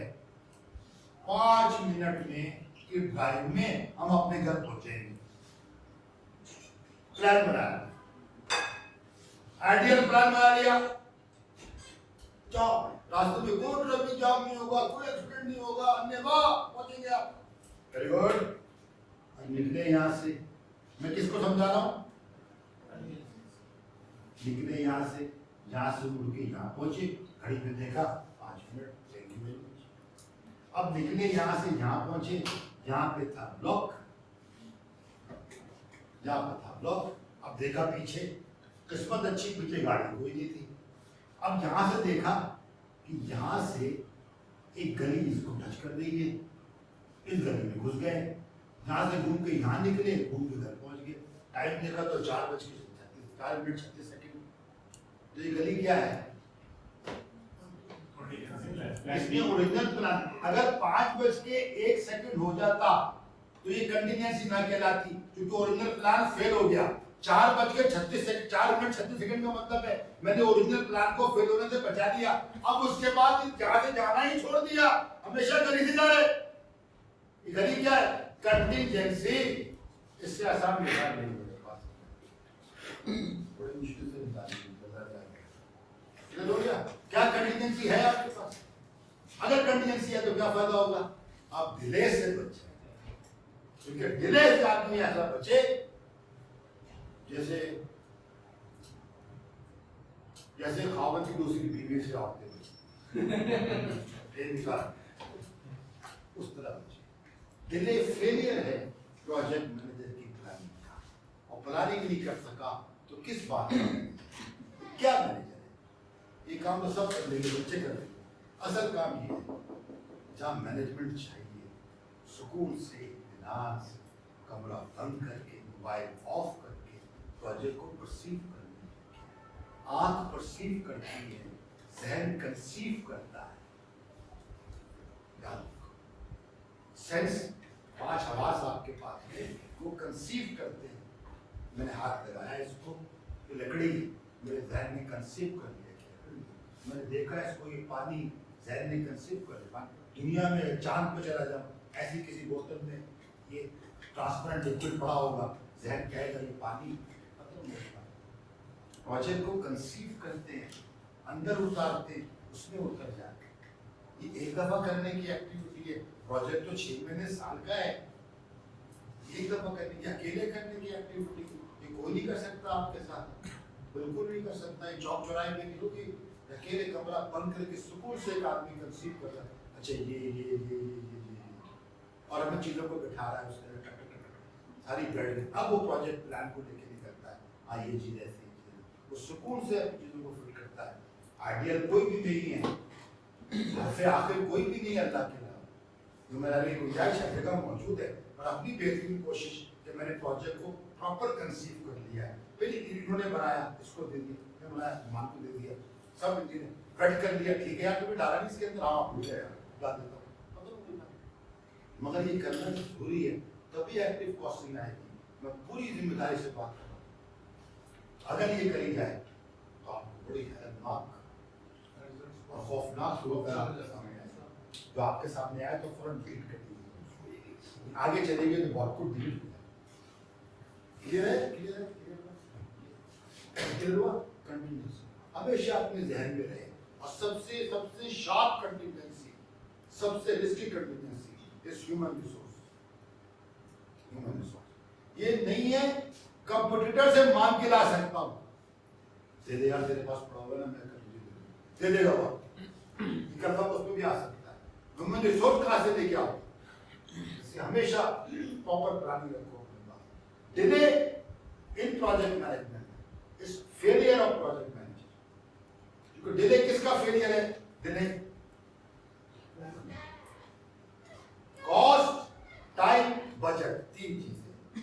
Cost quantitative, time quantitative, budget quantitative, scope quantitative.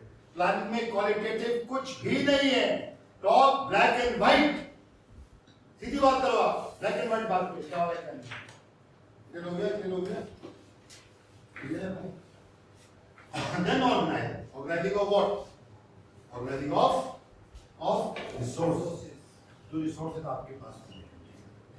सारी रिसोर्सेज की आपको ऑर्गेनाइजिंग रिसोर्स को प्लान नहीं किया जाता, ऑर्गेनाइज किया जाता है, अरेंज किया जाता है। इसको इन्वेंट्री मैनेजमेंट भी कहते हैं। Inventory that is purely inventory management. Human resource भी इन्वेंट्री में आते हैं। एचआर इन्वेंट्री टॉपिक है, एचआर ऑडिट टॉपिक है। एचआर का ऑडिट होता है, एचआर की इन्वेंट्री होती है। हम भी तो इन्वेंट्री ही है ना यार। इस कंपनी में कितने बंदे काम करते हैं, इतने बंदे काम करते हैं, तो ये हेड काउंट है ना। ऐसे पूछूंगा ऐसी कितनी बोतलें इस कंपनी में है, ऐसी इतनी बोतलें इस कंपनी में, जो डिनोमिनेशन बोतलों के लिए इस्तेमाल करूंगा वही इंसानों के लिए भी इस्तेमाल करूंगा ना यार। अब इसका डिटेल वो बनता है, इसको इन्वेंट्री पैराडाइम कहते हैं। सारी इन्वेंट्री जो प्रोजेक्ट के लिए चाहिए वो सारी आप लिख देते हैं, फिर उसको शेप करना शुरू करते हैं। ये बंदा यहाँ पे इतना, यहाँ पे इतना, वो उसके अंदर मैपिंग में जाकर किस जगह कौन सा बंदा चाहिए होगा, कौन सी रिसोर्स चाहिए। प्रोजेक्ट ग्राउंड पे उतरने से पहले उसकी हर चीज मुकम्मल हो जाती है। ग्राउंड पे जाके आपको कुछ नहीं करना, अंधे के हाथ पे लाठी और देखना जाना है, ठक ठक ठक ठक। हाँ, अगर अनसर्टेनिटी आ गई, अनसर्टेनिटी को कोई माइकल कोई ऐसा प्लान नहीं बना सकता जो अनसर्टेनिटी को काउंटर कर ले। जरा आ गया या घंटा प्लान बना के जाओगे, प्लान रिस्क को काउंटर कर। Risk is non uncertainty, uncertainty unknown risk. कुछ भी हो सकता है, तो कुछ भी को हो सकता है, उसको हम नहीं कह सकते भाई, हम इंसान हैं। बदला आ गया, सैलाब आ गया, बिजली गिर गई, क्या करेंगे आप? कोई नहीं कर सकता। दुनिया में आज तक वैसा प्लान नहीं बना जो नेचुरल डिजास्टर की सिवियरिटी के डैमेजेस को कवर कर ले, नहीं हो सकता। रिस्क नॉर्मल, उसके अंदर रिस्क, अगर रिस्क को निकाल लिया जाए, मैंने पिछली क्लास में भी अर्ज किया था, जो पहला वर्ड खत्म हो जाएगा मैनेजमेंट से वो है प्लानिंग।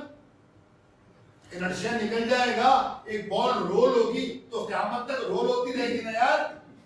साइंस वाले इनर्शिया ही पकड़ रहा है ना, उसको देख दिया रोल दे। तो पहली चीज क्या है? रिस्क। अब उसको रिस्क का अच्छा आइडिया, आपकी फील्ड है, इलेक्ट्रिकल की फील्ड है आपकी, आपको अच्छा आइडिया है इसमें कौन कौन से रिस्क हो सकते हैं। ये तो कभी हुआ ही नहीं, ये कहाँ होता है? कभी नहीं हो सकता। सबसे डेंजरस बात, आप आइडिया से उतारने चले गए, कभी भी नहीं हुआ तो आज नहीं हो सकता। ये दलील है।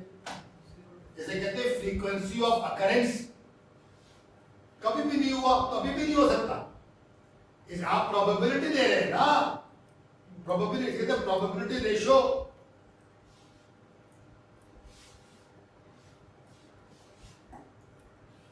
प्रोबेबिलिटी रेशियो, इम्कान कितने फीसद इम्कान है।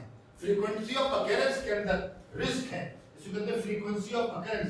कम भी हो जाए मगर किसी हद तक तो हो सकती है, तो कम से कम भी करे, पर कुछ तो रखेगा यार।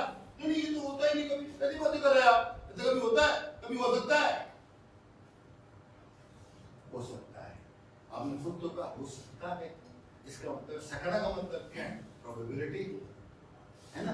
तो अपने से उसको मैं क्या कह रहा हूँ आपसे, मैं कह रहा हूँ उसके हिसाब से दो बंदे पीछे छोड़ दे। मैं ये तो नहीं कह रहा आपसे, अरे डॉक्यूमेंट तो कर लो उसको। अगर ऐसा हो गया तो मैं ये कर लूंगा, मैं ये कहूंगा कि ये हो जाएगा और आप कर ले, और डॉक्यूमेंट तो करे उसको। अगर हो गया तो 0.1% प्रोबेबिलिटी लोगे, तो लोगे ना होने की प्रोबेबिलिटी, तो लो। रिस्क काउंटर करेंगे आप जाके कंटीजेंसी से हमारे प्लानिंग। अब रिसोर्स के अंदर हमने इन्वेंटरी करी, तमाम लिख रहे एक जगह पे क्या चीज कितनी, एक अलग बना। इसको ROM कहते हैं, अभी बना नहीं सकता। Resource optimization map, optimization map कहते हैं ROM। तो करा था, अरे एक टॉपिक शुरू करो, ध्यान में कुछ लेके उसमें इतने खांचे निकल आते हैं कि बातें की मैं क्या बोलो, ये कब तक क्या पढ़ चलेगा? ये तो चलता ही जाएगा कम वक्त, ये कहाँ खत्म करूँ मैं? अभी मैं चाय पे से ही करूँ, इसके बाद जवाब ये भी आता था, पागल है, मैं भी ऐसा तो पागल हूँ। तो उसमें इतनी चीजें निकलती जाती है ना, वो पिछला एक्सपीरियंस जहन में आ गया तो जहन में। अब रिसोर्स ऑप्टिमाइजेशन मैप का मतलब क्या है? कितनी रिसोर्सेज चाहिए।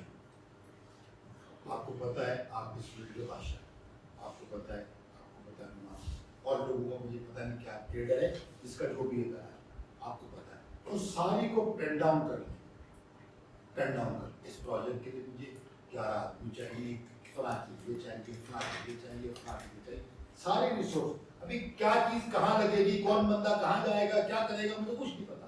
मुझे ये पता है कि ये लोग, ये रिसोर्सेज, ये चीज़ें, ये गैजेट्स, ये फला फला फला फला, ये सब मुझे चाहिए। मैं उसको कैसे प्लान करूंगा, कैसे राउट करूंगा, कैसे डिवाइड करूंगा, क्या करूंगा, वो सब इससे अलग है, वो मैपिंग के अंदर आएगी। अभी तमाम आरएम के अंदर तमाम रिसोर्सेज डालते हैं, एक मार्कर भी चाहिए, वो भी डालते हैं इसके अंदर, एक व्हाइट बोर्ड का मार्कर भी चाहिए होगा, वो भी डालते हैं। किसी रिसोर्स को छोटा समझ के, कैजुअल समझ के छोड़े नहीं। व्हाइट बोर्ड का ये मार्कर 65 रुपए का है, 65 रुपीज इज द कॉस्ट। अगर प्रोजेक्ट 50 मिलियन का भी है, क्लाइंट 65 रुपए आपको चेक नहीं दे सकता, जेब में दे सकता, चलो आप जाके ले आओ, पे नहीं कर सकता आपको इसके, क्योंकि वो अप्रूव्ड अमाउंट है, एक पैसा उसके ऊपर नीचे नहीं हो सकता। आप करके देख ले, तो ये भी डालो। अरे यार 65 रुपए का मार्कर क्या लिखना, लिखो लिखो, ले जाओ अपने पास में, ले जाओ, छोड़ के आ जाना, कोई बात नहीं। एवरी रिसोर्स, अब ये सुकून से करने का काम है, बैठ के करने का काम है। तकलीफ कभी चौराहे में नहीं होती, हमेशा धैर्य और खामोशी में। खामोशी से बैठ के एक आदमी कंसीव करता है अपने तजुर्बे, क्वालिफिकेशन की बुनियाद के ऊपर, फिर अपने घोड़ों को, चीतों को तैयार करता है, वो दौड़ते उसकी बनाई हुई सड़क के पीछे एक ही आदमी। किसी बड़े बड़े मेगा प्रोजेक्ट देखे हमने, कभी 10 आदमी नहीं मिले, पीछे मिला एक ही हमको, उसकी टीम आगे डिस्ट्रीब्यूट करती है। ये सारा काम जो मेंटल मैपिंग है, सब प्रोजेक्ट मैनेजर करने का काम है। इस काम के बाद प्रोजेक्ट उसके जहन में खत्म हो जाता है। ऐसे भी नुमान से कह रहा था, ये 2 करोड़ रुपए प्लाट तुम्हारे नाम सुबह प्रोजेक्ट कैश करा लो। अब नुमान देख रहा वहां खड़ा, अब वो नुमान ने वो पूरा मकान 2 मंजिला अपने जहन में बना लिया, वो बन गया मकान, अब हटा वहां से, अभी नक्शा बनेगा, मकान बन गया। इसे कहते हैं कंसीव करना। ये इन्वॉल्वमेंट है प्रोजेक्ट मैनेजर की अपने प्रोजेक्ट के साथ, अपने प्रोजेक्ट के साथ कितना डीपली इन्वॉल्वमेंट में और पार्टिसिपेशन में क्या फर्क है। आप मेरी दावत में पार्टिसिपेट करें, बकायदे वजूद में आपकी दावत में पार्टिसिपेशन, शिरकत, दैट इज शिरकत, इंटेंसिटी ऑफ शिरकत, intensity of participation is involvement. मैं अपनी मास की मोहब्बत में इन्वॉल्व हूं, पार्टिसिपेट नहीं कर रहा, दैट इज इंटेंसिटी। इन्वॉल्व हो अपने प्रोजेक्ट के साथ, इन्वॉल्व मैप करें उसको। प्रोजेक्ट एग्जीक्यूशन कोई चीज नहीं है, पीस ऑफ केक है। अगर ये काम उठा दिया आपने, ये सारे मोरे टक टक टक टक बैठ गए, अब प्रोजेक्ट एग्जीक्यूशन क्या बात है, क्या बात है? देखते जाओ देखते जाओ देखते जाओ देखते जाओ, पर सारे लोग लाइन के ही है ना, सबका रिक्वायर्ड क्वालिफिकेशन है ना, अब क्या रहेगा? क्या तुमने उनको पूरा फुल ऑफ थॉट दे दिया? ऐसे मैनेजर पूरा प्लान दे दिया, स्ट्रक्चर बना के दे दिया, कंप्लीट एक्टिविटी प्लानिंग कर दी, तुमने अपना काम मुकम्मल कर दिया, you are a good project. PMP हमको यही सिखाता है कि एज ए प्रोजेक्ट मैनेजर हमारा काम प्रोजेक्ट के एग्जीक्यूशन से पहले मुकम्मल हो जाता है, उसके बाद हम कुछ नहीं कर रहे, डॉक्यूमेंट अपना काम कर रहे, लोग उसको देख रहे आगे बढ़ रहे, देख रहे आगे बढ़ रहे, हम मॉनिटर कर रहे हैं उसको। कंट्रोलिंग प्रोसेस ओनर करता है, मैंने पिछले क्लास में कहा, हम ऊपर से देख रहे हैं, आप सब काम कर रहे हैं, ठीक, वेरी गुड, शाबाश। कहीं ट्रबल शूटिंग होगी हम वहां पहुंच जाएंगे, खत्म, मगर जरूरत नहीं पड़ेगी, काम ठक ठक ठक चलता रहे, जब तक कि अनसर्टेन अनसीन फैक्टर्स ना आ जाए, जो कि अनकंट्रोलेबल फैक्टर्स कहलाते हैं, जब तक कि वो ना आ जाए, प्रोजेक्ट स्विफ्टली मूव करता चला जाए, क्योंकि ये चारों चीजें मुकम्मल होंगी, जहां हमने तमाम रिसोर्सेज निकाल दी, जो रिसोर्स कहते हैं रिसोर्स वेस्टेज, जो रिसोर्स वेस्टेज हो सकती है हमने एक्स्ट्रा डाल दी उसके अंदर। हम रिक्वायर तो नहीं कर रहे, हम स्टोर से ये तो नहीं कह रहे भाई ये टूट भी सकता है, फिर दोबारा आपके पास जाना पड़ेगा, ऐसा करिए 2 दे देना अभी हमें, नहीं हम ये नहीं कह रहे, मगर हमने कुशन रखा हुआ है अपने पास। और उसमें कॉस्टिंग डाली हुई है, कॉस्टिंग डाली हुई है, बच गई तो बाबा, लग गई कोई बात नहीं, हमने कॉस्ट करा हुआ था। ओरिजिनल कॉस्टिंग के बाद, ये मैं बात फाइनेंस की कर रहा हूँ, ओरिजिनल कॉस्टिंग के बाद अगर आपने एक पैसा भी बचा लिया, एक पैसा भी बचा लिया, वो ग्रॉस प्रॉफिट नहीं है, नेट प्रॉफिट है। क्यों? इसलिए क्या ओरिजिनल कॉस्टिंग के मुताबिक कंपनी की प्राइसिंग स्ट्रेटेजी बना चुके थे। अब ये खर्चा जो आपने बचा लिया, इसके तो कॉस्ट करके प्राइस ले रहे हैं ना आप, खर्चा नहीं हो रहा आपका। अब ये ग्रॉस नहीं, नेट बचत है, इसे ऑपरेशनल प्रॉफिट कहते हैं। तो डाल दो यहाँ पे, दो डाल दो, नहीं जरूरत पड़ेगी बंद देना, अगर ले दिया तो कॉस्टिंग में डला होगा। हमेशा इसका प्रोविजन रखो। ये हैवी डॉक्यूमेंटेशन, क्लाइंट भी आदमी नहीं है इस बात का, वो भी फोन पे प्रोजेक्ट करा रहा है, आप भी फोन पे कर रहे हैं। आखिर यही क्लाइंट जब सीमेंट के साथ काम करता है तब कैसे काम करता है? तब करने ऐसे काम में देखता हूँ 150 दे दी, हालत के अंदर हाथ डाल दिया तो डॉक्यूमेंट को बन लिया, कैसे काम करता है मेरे साथ? वो भी तो सभी कंडक्टर ही बना रहा है क्या? वो कबूतर निकाल के उसको बिल्ली बना के उड़ाते हैं, क्या करते हैं? हमने खुद क्लाइंट को इस नेट के ऊपर डाल दिया। अगर हम भेजें उसको कॉन्टेक्ट रिव्यू फॉर्म, ये इसमें लिख के भेज दी तमाम चीजें, वो भी तो हमारे मुल्क में ही काम करते हैं। सीमेंट जरूरी साइड कराची के अंदर फैक्ट्री मौजूद, मेरा प्रोजेक्ट है, फिर वो भी तो यही काम कर रहे हैं, वो फरिश्तों के साथ काम करते हैं। क्योंकि इस स्ट्रक्चर में क्लाइंट को हमने चढ़ाया नहीं, क्यों नहीं चढ़ाया? हम खुद भी नहीं चढ़े, हम नाकाम नहीं। मैं बार बार ये बात इसलिए कहता हूँ कि ये ना समझो कि शायद हम कोई नाकाम कंपनी, हम कामयाब हैं। और पॉइंट ये कि हमारे पास कोई रिव्यू करने के लिए कोई सोर्स नहीं है, कोई बेस नहीं है, कोई सिस्टम नहीं है हमारे पास। जब तक हमें काम हो रहा है, हम हट जाएंगे, काम हो जाएगा। That's called system, that's called system. हो गया। रिसोर्स मैप में अब qualitative resources and quantitative resources both. Qualitative, human being, जितने लोग हैं वो सारे मेंटली फिट भी हो, साइकोलॉजिकली ओके भी हो।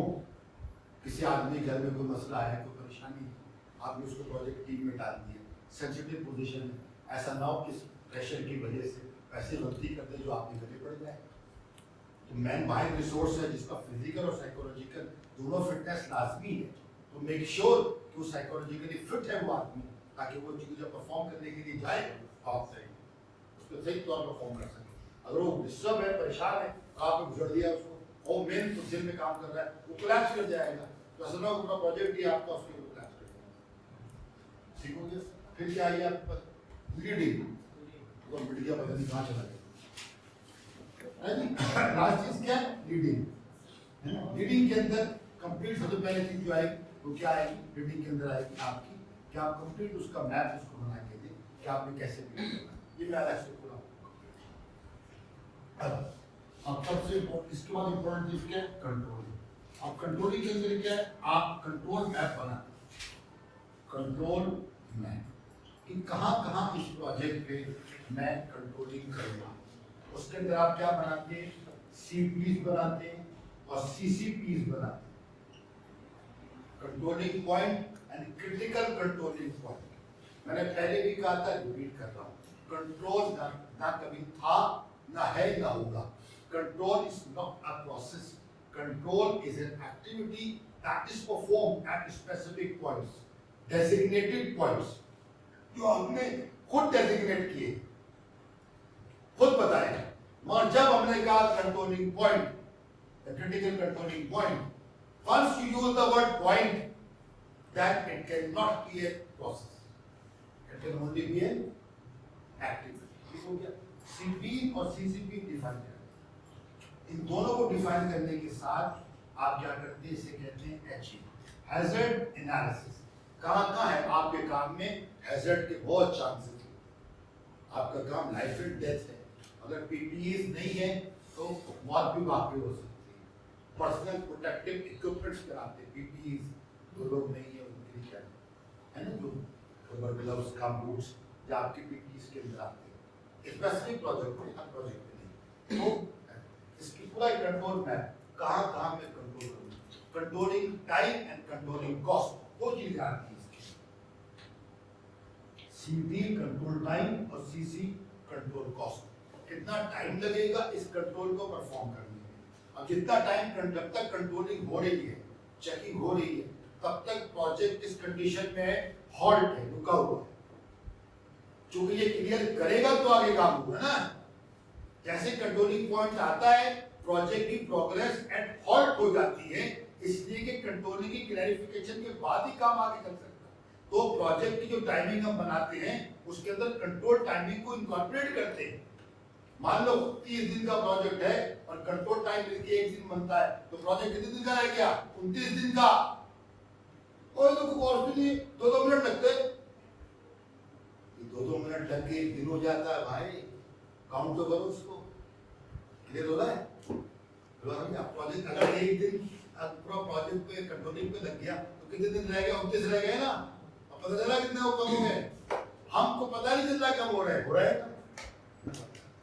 हो रहा है कर दो ऐसे नहीं कर दो।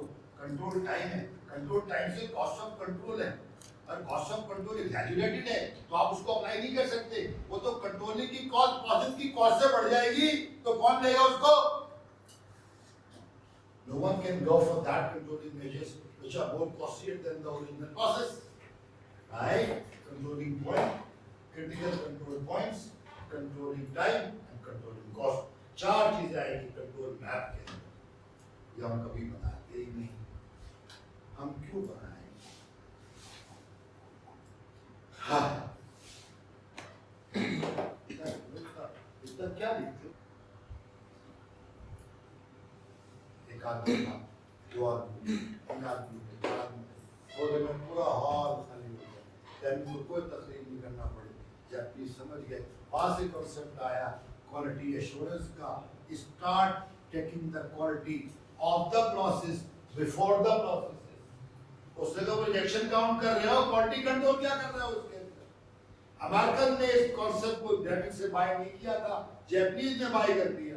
जहां से आया टोटल क्वालिटी मैनेजमेंट, TQM की सर्टिफिकेशन नहीं है, इसलिए TQC लेके आते हैं आप, टोटल क्वालिटी कल्चर। किसने बाय किया इसको? जापान ने बाय किया।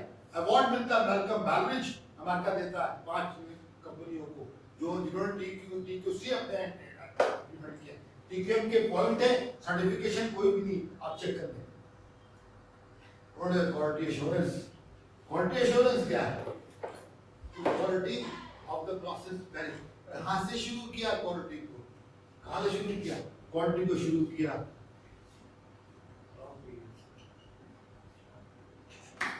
जो क्वारंटाइन एरिया में रखा हुआ था कि चेक नहीं हुआ है अभी तो स्टोर में नहीं जाएगा।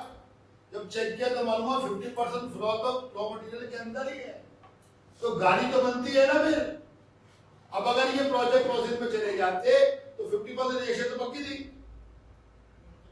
Start checking the quality of the process before the process.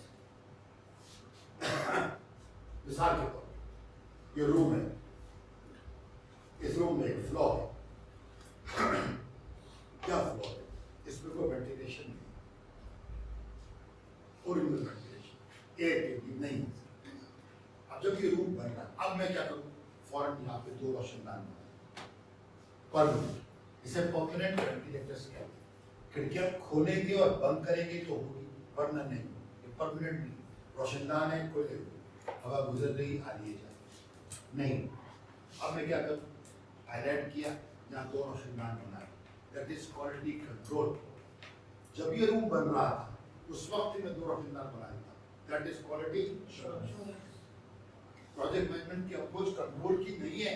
Resource lost हो गया, टाइम लॉस्ट हो गया, कॉस्ट लॉस्ट हो गया, अब कंट्रोल कर रहे हैं तो क्या फायदा? अब क्या कंट्रोल कर रहे हैं?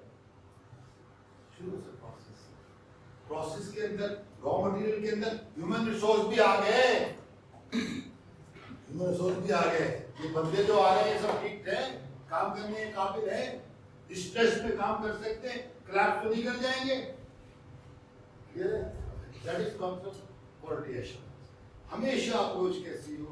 क्वालिटी एश्योरेंस की बिफोर पहले से देख लिया जाए। जो बाद में होगा वो रिएक्टिव अप्रोच है, और reactive approach quality control, quality testing, quality inspection, quality management, ये सब खत्म हो गए, तो आया क्वालिटी एश्योरेंस। ये पॉइंट पे थे, क्वालिटी टेस्टिंग का पॉइंट होगा, क्वालिटी इंस्पेक्शन का कहीं टेस्टिंग है, कहीं इंस्पेक्शन है। अगर if inspection is done with the help of an equipment और instrument, that is called testing. if testing is done manually, that is called inspection. जैसे आपकी कोला ड्रिंक बनते हैं, पानी बनते हैं, उसको ट्यूबलाइट टेस्टिंग कहते हैं। तो बेड पे आनी है ऐसे, जहाँ बंदा बैठा होता है, बंदा दरवाजे के बिल्कुल सामने ये बेड गुजर रही है, ये बेड के पीछे पावरफुल ट्यूबलाइट का पैनल लगा हुआ है। अभी पानी की बोतल गुजर रही है,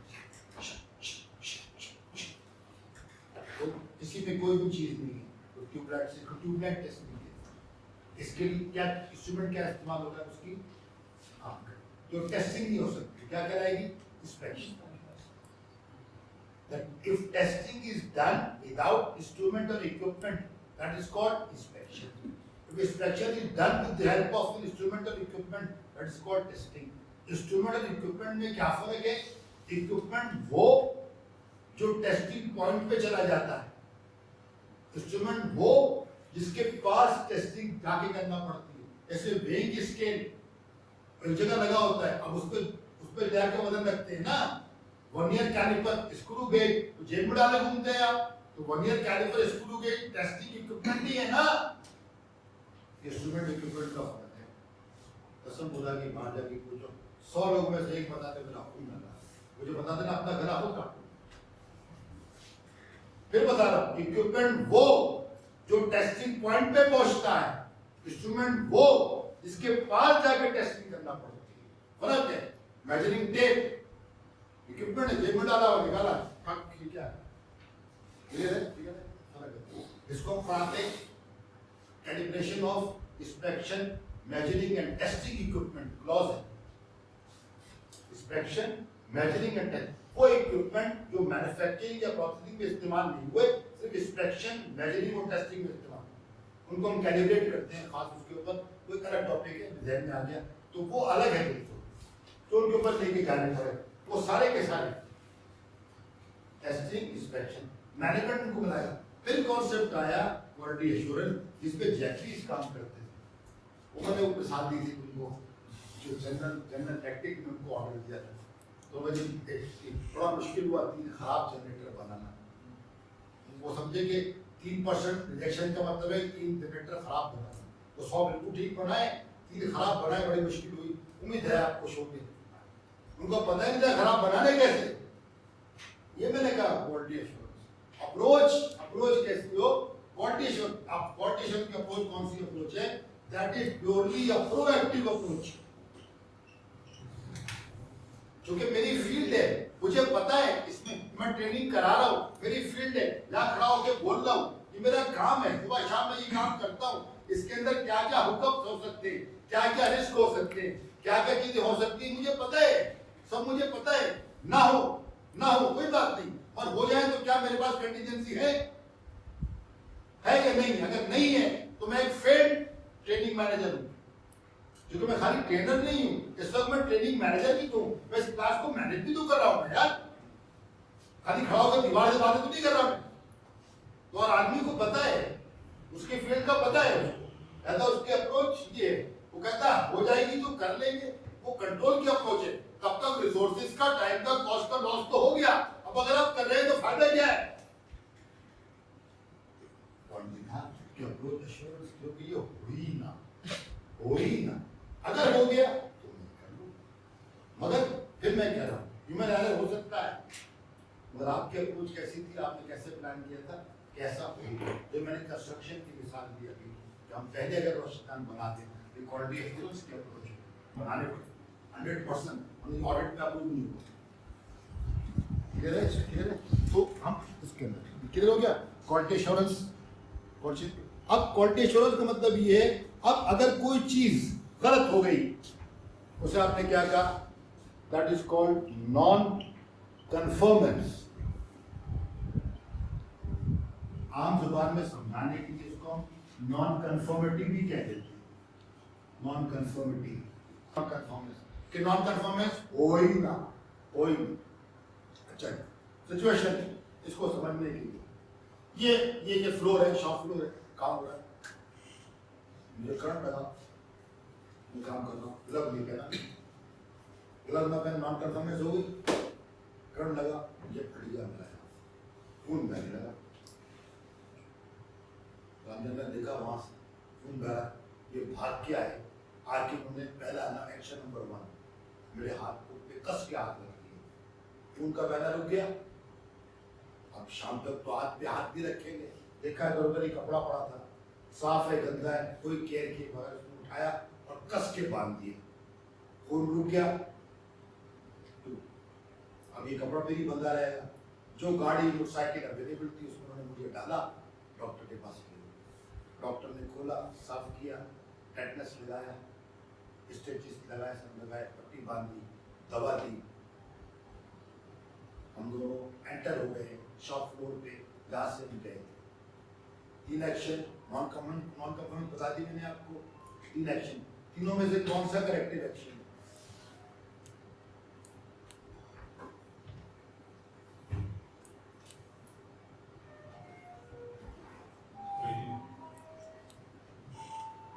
कोई भी नहीं।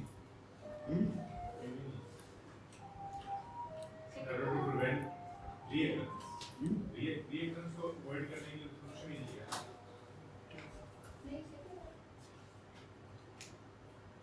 सारे के सारे करेक्टिव हैं, सारे के सारे करेक्टिव हैं। उसको बच्चे को क्या नाम है इसका अंकल का? उसामा। हेलो, कैसे? अगर वो शॉक ना लगता, प्रिवेंटिव मेंटेनेंस की होती है उसकी, हमें तो करेक्टिव जरूरत ही ना पड़ती ना हमें। छोड़ तो लगी। उससे बात कर लेना मेरे भाई, तो लगी तो करेक्शन करेगा उसके बाद आगे से नाम तो कुछ भी नहीं किया। लेकिन कुछ नहीं हुआ। सारे करेक्टिव है, लेकिन वो जो इंजेक्शन लगा ना वो प्रिवेंटिव है, बाकी सारे करेक्टिव है। अब वो बचाया उन्होंने वो उससे बचाने के लिए प्रिवेंटिव प्रिवेंटिव एक्शन जो है ना वो in order to avoid occurrence, मतलब वो चीज दोबारा ना हो। वो किसी प्रिवेंटिव में हो जाएगा ना, जो उन्होंने इंजेक्शन लगाया। इंजेक्शन से होता है। अगर उन्हें ग्लव्स पहना होता तो वो प्रिवेंटिव होता था कि पहले से उन्होंने उसके लिए कुछ करके रखा हुआ था। मतलब कि इसकी बात करें, आपको कट लग गया, हाथ फट गया ना, इस उसमें से इंजेक्शन है प्रिवेंटिव। अब प्रिवेंटिव को समझ लिया कि करते को समझ, ठीक है, अपने आप को वो नहीं करेंगे, मिसगाइड नहीं करेंगे। अब हाथ फटने से लेकर के और वापस आने तक में इन 3 जो एक्शन दिए उसमें से कौन सा करेक्टिव एक्शन? आप कह रहे तीनों करेक्टिव थे, ये कह रहे तीनों करेक्टिव नहीं थे, ये अच्छी बात है, क्या पद्धति फैली हुई माशा, समझ में बात कैसे कर लो। ये तो लगने के बाद सारे वाले काम। अभी हम प्रिवेंटिव को डिस्कस नहीं भी कर रहे, आप ठीक है, हम सिर्फ करेक्टिव प्रिवेंटिव को ध्यान में लाए ना, वरना मिसगाइड हो जाएगा। करेक्टिव, अच्छा कहानी को आगे बढ़ाते, अब अंदर आके दानिया ने पूछा, भाई एक बात तो बता, ये हाथ फटा कैसे? फटा कैसे? करंट से, मैंने करंट से नहीं यार, ये तुम देख रहे थे ना वहां से यहाँ पहुंचे, ध्यान में की लगी थी, उससे ही हाथ उसने कहा, दादा ने क्लास लगा के की लिखा, ये कौन सा एक्शन? प्रिवेंटिव। पहले तीनों एक्शन से क्या हुआ था? खून का बहना रुका था, समझो, ये कॉज एंड इफेक्ट रिलेशनशिप कहलाती है। मैंने दोनों स्टैंडर्ड बताते हुए कॉज का वर्ड इस्तेमाल किया, अफेक्ट का नहीं। तीनों एक्शन से, दानिया ने 3 एक्शन किए, तीनों एक्शन से खून का बहना ही रुका ना। खून का बहना क्या था? अफेक्ट था। जो अफेक्ट के अगेंस्ट किया जाए वो करेक्शन है, करेक्टिव एक्शन नहीं है। समझ लो इस कॉन्सेप्ट को, इसमें बड़ा उलट फेर है, बड़ा 25-25 साल तक प्रोजेक्ट पे काम कर रहा, जहां आगे बढ़ जाता। तीनों एक्शन से क्या हुआ? हाथ पकड़ा, पट्टी बांधी, डॉक्टर ने, तीनों एक्शन से खून का बहना ही रुका ना। खून का बहना कॉज था या अफेक्ट था? काला बादल कॉज है, बारिश इफेक्ट है, सूरज कॉज है, धूप इफेक्ट है, चांद कॉज है, चांदनी इफेक्ट। ये तीनों इफेक्ट थे। जो अफेक्ट के अगेंस्ट लिए ये बिल्कुल ऐसा ही है कि बच्चे ने गलत लिख दिया, उसने कहा ठीक करो, बच्चे ने मिटा दिया और ठीक लिख दिया, तो मिटाना क्या हुआ, उनका रोकना। तीनों करेक्शन थे, करेक्टिव थे ना, करेक्टिव एक्शन। जो बार बार ये बात कह रहा था, कॉज क्या थी, ये की इस कील का निकालना क्या है, वो प्रिवेंटिव है। जहां करेक्टिव हो गया ना वहां, और प्रिवेंटिव नहीं हो सकता। अब ये कील निकली है, ये प्रिवेंटिव एक्शन है, बिल्कुल है। इसके लिए है, इसके लिए है क्योंकि इसका हाथ नहीं फटा, इसके लिए क्योंकि मेरे लिए नहीं हो सकता क्योंकि मेरा हाथ फट गया। इसलिए मैंने नुमान की बात पे कहा कि जिसका हाथ फट गया उसके लिए प्रिवेंटिव नहीं हो सकता ये। अब उसके अलावा हर आदमी के लिए प्रिवेंटिव है। Preventive action are taken against the observation and corrective action are taken against the non conformist. मगर दोनों कॉज के अगेंस्ट लिए जाते हैं। और फिर प्रिवेंशन का मतलब क्या है, एहतियात। Prevention is better than cure, एहतियात इलाज से बेहतर है। तो आप बिफोर हैंड प्रोएक्टिव अप्रोच से ले लेते हैं ना, तो ये कील जो निकल गई ये उसके लिए करेक्टिव एक्शन। अच्छा, प्रिवेंटिव एक्शन को अलग समझ लो। मैं क्या काम कर रहा हूँ, गिलास पानी का भरा हुआ है, आप आए, आपने कहा सर गिलास गिर जाएगा, आपको टेबल खराब हो, मैं कहा आप जाए मैं काम करेगा, ये रखता हूँ, मैं थोड़ा पानी पीता रहता हूँ, मुझे आदत है, पानी अच्छा रहता है। आपने कहोगे थैंक यू, आप बड़े दरवाजे तक गए, हाथ का गिर गया, खराब हो गए, गिलास में नॉन कंफॉर्मेंस हो गई, कागज झाड़ डाउन करेक्शन, करेक्टिव एक्शन हो गया। आपने जब कहा गिलास गिर जाएगा, कागज खराब हो जाएंगे, आपकी इस बात को सुन के मैंने गिलास उठा के यहाँ रख दिया, ये कौन सा एक्शन है, preventive action are taken against the observation. अभी नॉन कंफॉर्मेंस हुई नहीं, मगर क्रिटिकल पॉइंट था, अगर ना रोकते तो हो जाती, वहां एक्शन ले लिया।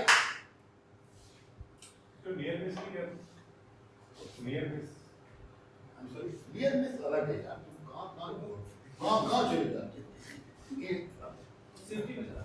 अब अगर जवाब ना दे तो समझेंगे आता नहीं, नहीं। और दे तो मेरा गत्ता खुल जाता है। अब जवाब भी अपने हिसाब से न दे तो खुद को तसल्ली नहीं होगी।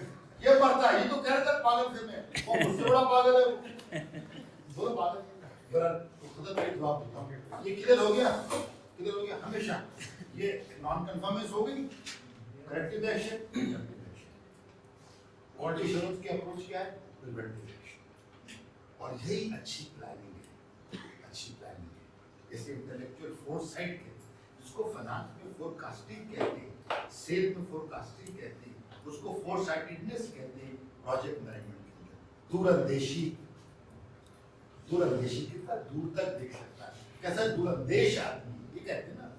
और उसमें क्या कहते हैं, सेल के अंदर फोरकास्टिंग, भाई चार कितनी बेची, 10, अब बिकेगी 12, किस बुनियाद पे कह रहे हो, जिससे कि पैसा कुछ भी था 10 बिकी थी, अब उम्मीद है 12 बिकेगी, ये क्या कहलाती है, फोरकास्टिंग सेल के अंदर। प्रोजेक्ट में फोरसाइटेडनेस, वो कहाँ पे आएगी, और ये सेविंग है, ऐसे ये तो आगे तक कॉस्ट लगेगा। अब जो इसने बात करी नियर मिस है ना, एक ये होता है नियर मिस और एक होता है नेवर मिस। प्रोजेक्ट मैनेजमेंट में नियर मिस नेवर मिस नहीं कहते, प्रोजेक्ट मैनेजमेंट में कहते हैं इंसिडेंट, वाकया या एक्सीडेंट, हादसा।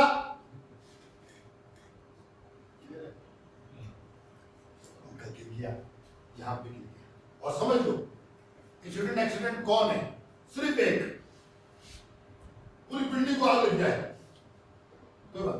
पहली बात, ह्यूमन लाइफ को लॉस हुआ नहीं हुआ, हम इसको एक्सीडेंट नहीं मानेंगे, इसका परसेप्शन बदल जाए। इंसिडेंट एक्सीडेंट वो जिसमें कैपिटल लॉस होता है, ह्यूमन लाइफ को लॉस होता है, कोई फिक्र की बात नहीं, पूरी बिल्डिंग इंश्योर्ड थी,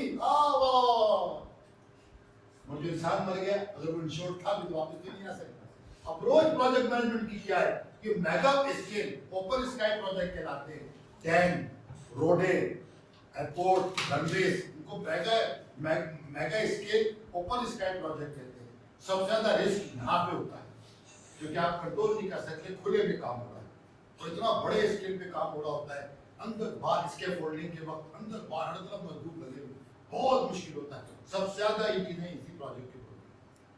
तो नियर मिस इंसिडेंट गिरा, पंखा गिर गया और हम सब महफूज रहे, दैट वुड बी इंसिडेंट।